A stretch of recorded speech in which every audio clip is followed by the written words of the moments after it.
Thank you again for joining me. In this video, we're going to dive deeper into the contrast between the four phrases and the upgraded version provided by a beloved teacher, Master Morrnah Simeona, the upgrades that she provided. And we're going to contrast with a few different cultural and religious practices around the world. We'll also be discussing what is true harmony from the perspective of right relationship, in which Morrnah speaks of this in the very first prayer of the 12 steps. We will also discuss what is disharmony. So just to recap briefly, the upgrades that she provided. In ancient Hawaiian culture, we went from prayers that were done collectively as a family unit, which encompassed repentance, forgiveness, transmutation also. You had a meal after the ceremony was finished, and there was a sort of silence and a confession involved in these Ho'oponopono sessions between families. And as I stated, Ho'oponopono was somewhat brought back because, as a whole, the culture was being lost. People were forbidden from speaking their own language amongst the islands. The culture was being repressed. There was a deep sense of shame and disharmony because you were taught to be American and not embrace your true self, which is your Hawaiian heritage. This ban only began to change in the mid-'80s when public outcry reached fever pitch. What Morrnah has done is given us a way in step 1 to start cleaning and purifying all the cords and attachments that we have created, and that is done through the absentee cleaning. She added the Ha breathing and mental bathing, which is a very advanced spiritual practice in a way, because she helps us cleanse from the mental plane's perspective in a way with the colors that she uses. Very advanced training. And although these things are advanced, like giving us the proper words that vibrate with the blueprint of our soul, when we sever, cut, release, and transmute, again, we're giving our spirit the proper formula in order to release. Without these proper words that allow us to calibrate towards harmony, peace, and freedom, true freedom. And that's what Ho'oponopono, from the ancestors' perspective, is truly about. What is freedom? Freedom is knowing your soul on the deepest level. So let's get into the contrast of the four phrases and Ho'oponopono from the Hawaiian perspective. One of the first key things that anyone should know coming from the four phrases, it's not about this is better, or we have to break that duality way of thinking. What we are looking at, if there is an aim here, it's about balance. What is going to allow us to see things from a grander perspective? So first, when we look at the four phrases, we're going to look at how it's done, what are the benefits, and if it will allow us to transmute these chords. That's the aim of understanding the contrast here. So when people are taught the four phrases, they are taught to say it to themselves. To whom and whom? It is speaking the four phrases between yourself and the divine creator. The core principle is about forgiveness, and that is forgiveness between you and the Father. So there is no Trinity aspect involved in the four phrases. How many times are you to do it? Well, all over the internet, you will find 108 has been somewhat adopted, and this is not an authentic Hawaiian anything. To infer that you need to do it 108 times would infer also that there's no repentance, because true repentance is a letting go and not returning to a behavior or a way or an action that you're doing. The aim, generally with the 4 phrases, has been said by Hew Len, is to erase, to go to zero. And the objectives and objects involved, there has been cleaning cards, blue bottles, we hear strawberries. None of those aspects of his teaching are from his teacher, Morrnah Simeona, either. If anything, using objects was something disharmonious from the culture called a kahuna ana, where they would get a hold of your hair or an object that you particularly have in your possession so they could use it against you. In the Ho'oponopono teaching, we are to use no objects but our imagination. We do not involve objects because why? Because objects can hold an energy belonging to the person that is channeling their thoughts into. And unless your thoughts are pure, what happens?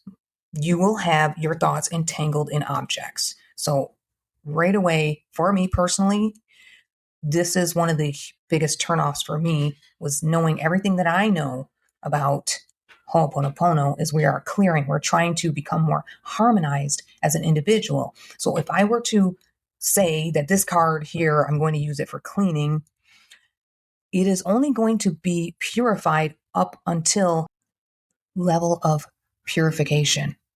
Morrnah uses the term purity of spirit. So without entanglements, my own purified beingness. So whatever thoughts that I am currently holding are going to be put in that card. So to say erase, that is going to be an erasing form of card, is somewhat of a low self perspective. I'm going to give you an example. The past year, I had been working with many elders who were getting ready to enter into, they were crossing over. They were in the 4th quarter of their lives. And not all of them, but many of them were very close, and many of them passed while I was there. There was a woman who, her husband had been murdered some time ago, and she came there because she was by herself now.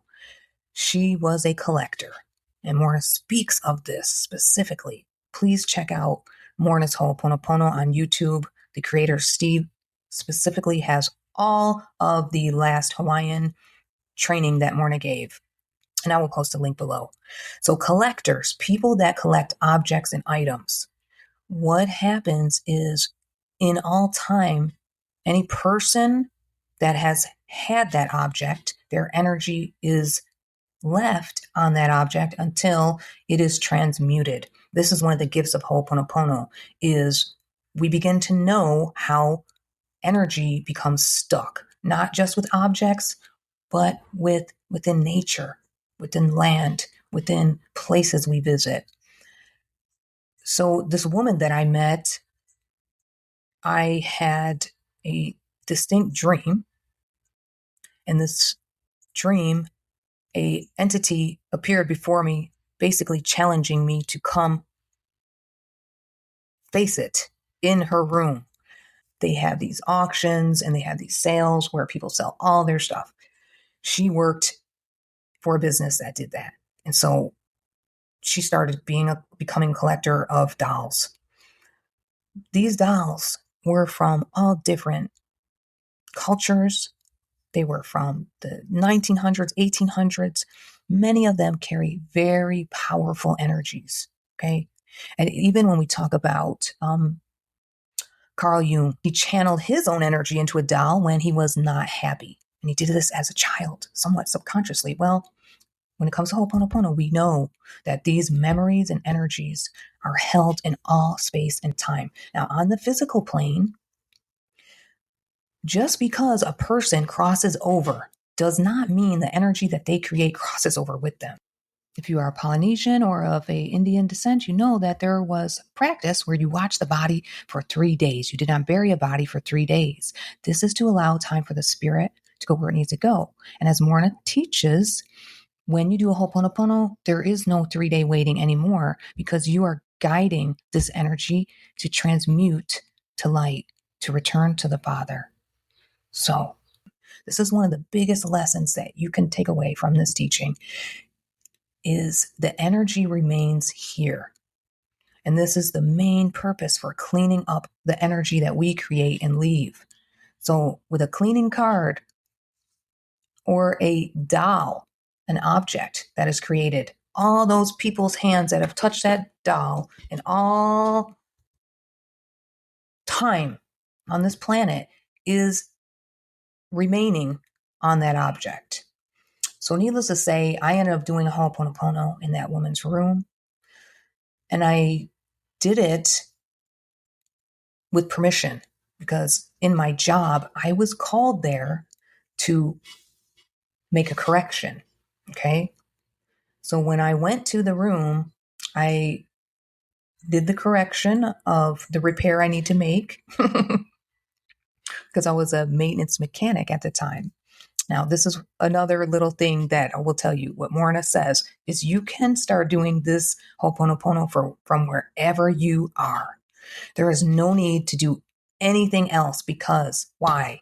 Because you must clean and understand everything that is around you, some that which we have created. So who knows if I have any attachment to this woman, but perhaps I did. So I cleaned the room and I cleaned it more than once. This is something you'll learn as you go on. You will know if you have to clean more than once for a place, depending on what is being brought forward to you. Needless to say, objects, when it comes to our right relationship with objects, as time goes on, we're going to start to learn that less is actually more. Because the more objects you hold, the more energy that is being stored around you, that is being stagnant around you.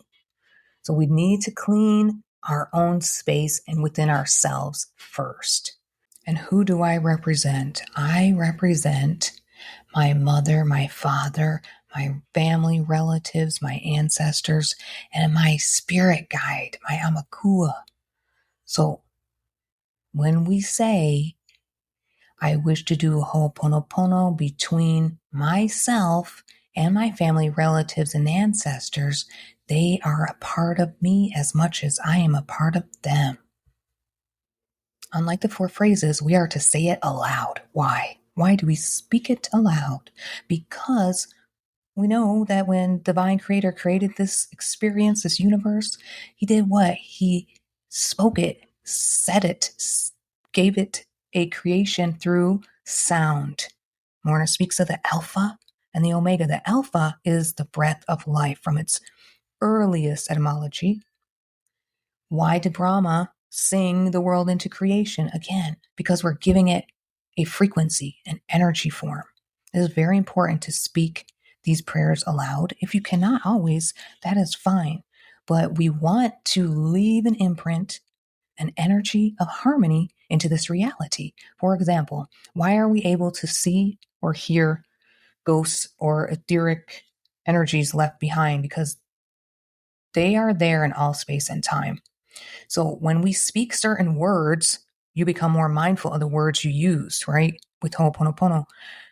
When we speak the words and phrases of the true Ho'oponopono, we are speaking rightful words, words of the divine. The ingredients include right action because we are speaking of correcting to what is pure. When we talk about the realms above us on the other planes, it is not good or evil. And I know I wrote in here good or bad. To grasp it from our lower nature, we might call it good or bad. But one of the best ways to start transforming your vocabulary is to use the words harmony or disharmony, balance or imbalance. Because when we talk about harmony from the vantage point above, it's harmonious from the higher realms. And I know this is very confusing, but had it not still been there, I would not know to clean it. Same with you. Had you not had bad experiences or events in your life, you would have no reason to change them or desire to want to change them. This is where we get into what is actually not harmonious for us on this realm. That is what disease really is, a disharmonic energy that we have given form to. The Ho'oponopono allows you to see things from multiple vantage points. The wise elder, when she spoke of love, she never said, I love you. She said, let divine love flow from me to you, because the most purest love is not singular. I love my car. I love my house. That's not the same love that we're speaking of. We're speaking of the most purest love. Aloha no kako. A divine love that flows to all of us. In order to submit a proper Ho'oponopono, this is the reason that the ancestors would get together and hash things out. There needs to be mutual agreement. And in absentee, when you truly forgive the other parties, you can release the cords that you created between you and them. I want to share one more story with you about this forgiveness thing, because forgiveness is not singular. So in the 4 phrases, when you say, I love you, please forgive me, I'm sorry, thank you, you're not told or guided to cut a cord at the other end. You're only taught in that teaching to go directly to the Father. What's happening is you're not releasing both ends. Morrnah calls this an unfinished link. Okay, eventually you will have all this information in a outline and a course packet. So in these other cultures and religions, there's different forms of the Holy Trinity that represents the 3 in 1 concept. When I speak something, I give it form. So when I am saying it silently to myself, it is me and my spirit, my conscious only. But when I speak it, think it, and will it, I'm giving it the most power that I can in my humanness, as a human, my spirit being activated in this body. In Hinduism, we have the Trimurti, balance forces of creation, preservation, and destruction. In Egyptian, they had Osiris, Iris, Horus. Greek philosophy, we have the 3 fates. Buddhism, we have the 3 jewels. In Taoism, heaven, earth, and humanity, they're called the 3 powers. In indigenous traditions, we have the 4 corners or the 4 agreements. These are all ways of being in balance with the all, everything in divine creation. That's the core of Mornah's teaching, was to always have balance with everything, not just within people, within nature, within finances, within the land, within the cosmos. Because inside you are all those elements inside the plant, the vegetable, the mineral kingdom as well, and the animal kingdom. So we must have respect for all that is and all that ever was in divine creation.